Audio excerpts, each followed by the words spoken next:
Hello friends, स्वागत है आप सभी का आपके अपने यूट्यूब चैनल खेरा एकेडमी 2.0 में। दोस्तों, आज के इस वीडियो में हम लोग देखने वाले हैं जीके जीएस का टॉप 30 ऐसे प्रश्न जो आपके आने वाले एग्जामों में पूछे जा सकते हैं। तो दोस्तों, अगर आप लोग किसी भी सरकारी जॉब की तैयारी करते हैं जिसमें जीके जीएस पूछे जाते हैं, उन सभी परीक्षाओं में ये वीडियो काफ़ी हेल्पफुल होंगे। तो दोस्तों, आप लोग इस वीडियो को शुरू से लेकर अंत तक एक बार जरूर देखिएगा। तो चलिए दोस्तों, शुरू करते हैं। प्रश्न नंबर पहला में लिखा गया है, रूस का राष्ट्रीय खेल किस खेल को कहा जाता है। काफ़ी इम्पोर्टेंट प्रश्न है, आप लोग ध्यान दीजिएगा। रूस का राष्ट्रीय खेल शतरंज खेल को कहा जाता है, यानी कि प्रश्न नंबर पहला का right answer option number C होगा। दोस्तों, अगर आप लोग किसी भी प्रश्न का राइट आंसर जानते होंगे तो कमेंट बॉक्स में आप लोग बताइएगा। प्रश्न नंबर 2 में लिखा गया है, फलों का अध्ययन किस में किया जाता है। फलों का अध्ययन दोस्तों पोमोलॉजी में किया जाता है, यानी कि प्रश्न नंबर 2 का right answer option number C होगा। दोस्तों, आप लोग हमारे वीडियो को पहली बार देख रहे हैं तो चैनल को सब्सक्राइब कीजिएगा और घंटी कॉल पर हिट कीजिएगा ताकि सभी वीडियो का नोटिफिकेशन आपको मिलता रहे। प्रश्न नंबर 3 में लिखा गया है, आईसीआईसीआई बैंक की स्थापना किस वर्ष में हुआ था। काफ़ी बार एग्जाम में पूछा गया प्रश्न है दोस्तों, आप लोग ध्यान दीजिएगा। आईसीआईसीआई बैंक की स्थापना 1994 ईस्वी को किया गया था, यानी कि प्रश्न नंबर 3 का right answer option number B होगा। मनुष्य के रक्त में कौन धातु पाई जाती है। मनुष्य के रक्त में लोहा धातु पाई जाती है, यानी कि प्रश्न नंबर 4 का right answer option number D होगा। गंगा नदी कहाँ पर जाकर गिरती है। काफ़ी इम्पोर्टेंट प्रश्न है, आप लोग ध्यान दीजिएगा। गंगा नदी बंगाल की खाड़ी में जाकर गिरती है, यानी कि प्रश्न नंबर 5 का right answer option number D होगा। गंगा नदी की लंबाई की बात करें तो इसकी कुल लंबाई 2525 किलोमीटर है, इसे भी आप लोग याद रखिएगा। प्रश्न नंबर 6 में लिखा गया है, किस रंग का तरंगदैर्घ्य सबसे कम होता है। बैगनी रंग की तरंगदैर्घ्य सबसे कम होता है, यानी कि प्रश्न नंबर 6 का right answer option number C होगा। लाल रंग का तरंगदैर्घ्य सबसे ज़्यादा होता है, इसे भी आप लोग याद रखिएगा। माउंट एवरेस्ट की कुल ऊंचाई कितनी है। आप लोग को बताना है माउंट एवरेस्ट की कुल ऊंचाई कितनी है। माउंट एवरेस्ट की कुल ऊंचाई 8,849 मीटर है, यानी कि प्रश्न नंबर 7 का right answer option number C होगा। प्रश्न नंबर 8 में लिखा गया है, संविधान दिवस किस दिन मनाया जाता है। काफ़ी बेहतरीन प्रश्न है दोस्तों, आप लोग ध्यान दीजिएगा। संविधान दिवस 26 नवंबर को मनाया जाता है, यानी कि प्रश्न नंबर 8 का right answer option number B होगा। प्रश्न नंबर 9 में लिखा गया है, किस देश का कानून सबसे कठोर माना जाता है।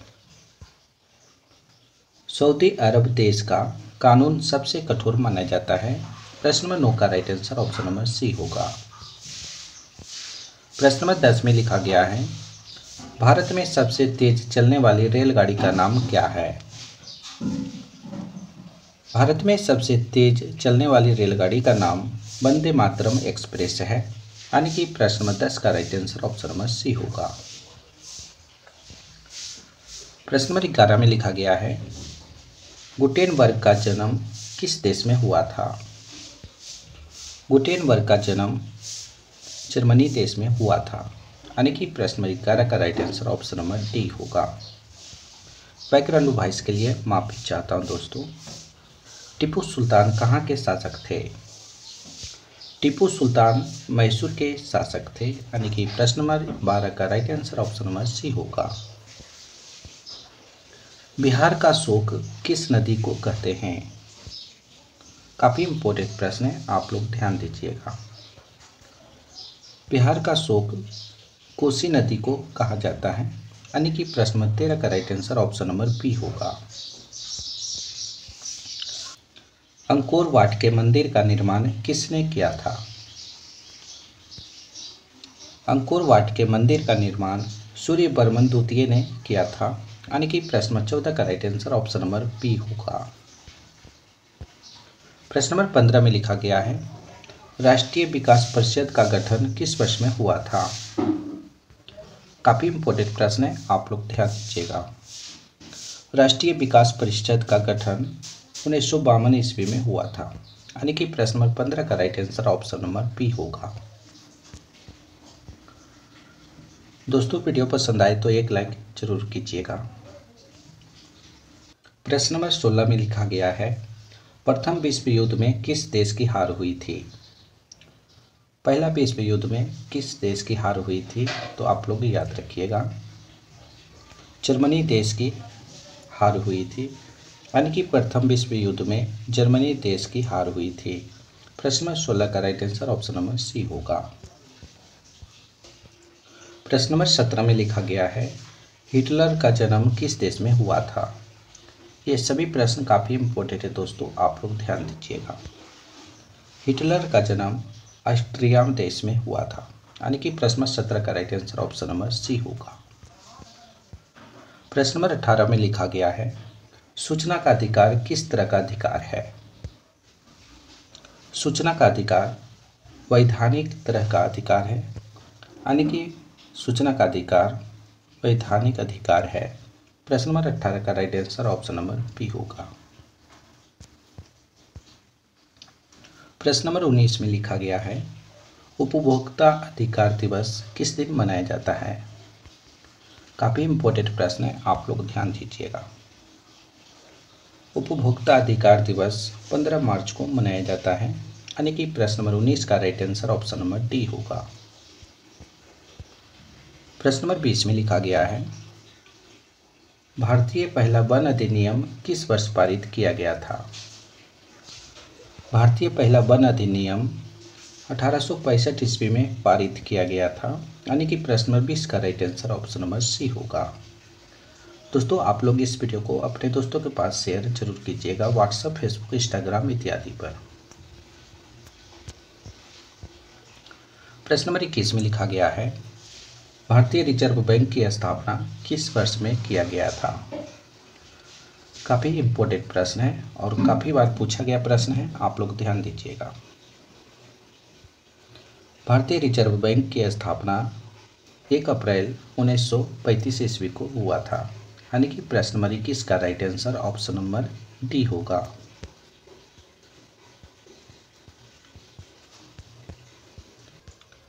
प्रश्न नंबर 22 में लिखा गया है, कोयला किस तरह का संसाधन है? कोयला अनवीकरणीय संसाधन है। यानी कि प्रश्न नंबर 22 का right answer option number D होगा। बिहार में रेलवे का मुख्यालय कहाँ पर स्थित है? बिहार में रेलवे का मुख्यालय हाजीपुर में स्थित है। यानी कि प्रश्न नंबर 23 का right answer option number C होगा। काली मिट्टी का दूसरा नाम क्या है? काली मिट्टी का दूसरा नाम क्या है दोस्तों? इसका राइट आंसर क्या होगा? काली मिट्टी का दूसरा नाम रेगुर मिट्टी है। यानी कि काली मिट्टी का दूसरा नाम रेगुर मिट्टी के नाम से जाना जाता है। प्रश्न नंबर 24 का right answer option number A होगा। किस देश में बहुदलीय व्यवस्था नहीं है? काफ़ी इंपॉर्टेंट प्रश्न है, आप लोग ध्यान दीजिएगा। ब्रिटेन देश में बहुदलीय व्यवस्था नहीं है। यानी कि प्रश्न नंबर 25 का right answer option number D होगा। प्रश्न नंबर 26 में लिखा गया है, लोधी वंश की स्थापना किसके द्वारा किया गया था?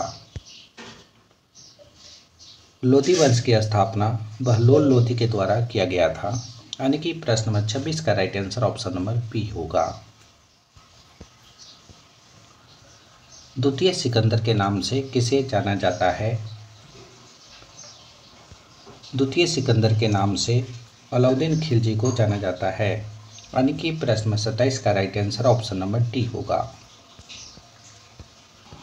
प्रश्न नंबर 28 में लिखा गया है, दिल्ली के किस सुल्तान ने लौ रक्त की नीति अपनाया था? काफ़ी इंपॉर्टेंट प्रश्न है, आप लोग ध्यान दीजिएगा। दिल्ली के बलबन सुल्तान ने लौह रक्त की नीति अपनाया था? यानी कि प्रश्न नंबर 28 का right answer option number B होगा। चोल राजाओं की राजधानी निम्न में से कहाँ थी? चोल राजाओं की राजधानी उरैयूर में थी, यानी कि प्रश्न 29 का right answer option number C होगा। इस वीडियो का अंतिम प्रश्न है दोस्तों, आप लोग ध्यान दीजिएगा। कवि कालिदास किसके दरबार में रहते थे? तो दोस्तों आप लोग याद रखिएगा, कवि कालिदास चंद्रगुप्त विक्रमादित्य के दरबार में रहते थे, यानी कि प्रश्न नंबर 30 का right answer option number B होगा। दोस्तों आज हमने आप सभी को टॉप 30 प्रश्न करवाए हैं जो जीके जीएस से लिया गया था। तो दोस्तों आप लोग 30 प्रश्न में से कितना सही कर पाए हैं, इसका सही जवाब कमेंट बॉक्स में आप लोग बताइएगा। दोस्तों आप लोग इस वीडियो को अपने दोस्तों के पास ज़्यादा से ज़्यादा शेयर कीजिए, व्हाट्सएप, फेसबुक, इंस्टाग्राम इत्यादि पर। तो फिर अगले वीडियो में मिलेंगे दोस्तों, जब तक आप लोग बने रहिए।